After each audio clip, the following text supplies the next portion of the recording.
আসসালামু আলাইকুম এভরিওয়ান। এটা আমাদের রবিবারের ব্লগ। আয়াজ বেবি সকালে স্কুলে যাচ্ছে। আয়াতায়নের পরীক্ষা ছিল, তাই তারা পরে গিয়েছে। আয়াজের স্কুলে বুক ফেয়ার চলছে। আয়াজ ওইখানে এগুলো এনজয় করছিল। তার বাবা একটু করে ভিডিও করে এনেছিল, যেহেতু তার বাবা স্কুলে নিয়ে যায়।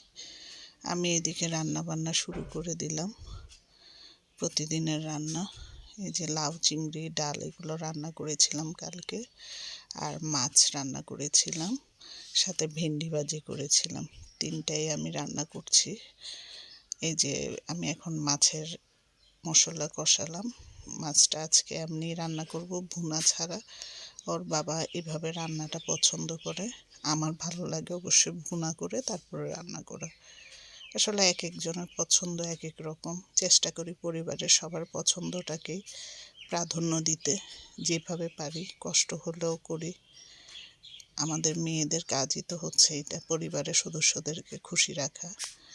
এই যে মাছটা বসানোর পরে এদিকে আমার লাউ চিংড়িটা হয়ে আসছে। আমি এখন টমেটো ধনিয়া পাতা এগুলো দিয়ে দিব। শীতকালে তো এগুলো দিলেই মজা হয় তরকারি। এদিকে মাছটাও হয়ে আসবে এখন। আলহামদুলিল্লাহ, কালকে তিনটা তরকারি অনেক মজা হয়েছিল। এই যে লাউ চিংড়ি হয়ে গেছে আমার, এখন মাছও হয়ে যাচ্ছে। তারপরে ঢেঁড়স ভাজিটা বসালাম। ঢেঁড়সটাকে কেটে সুন্দর করে একটু অল্প অল্প করে মশলা দিয়ে ভাজি করেছিলাম। ঢেঁড়স ভাজি করলে ভালো লাগে।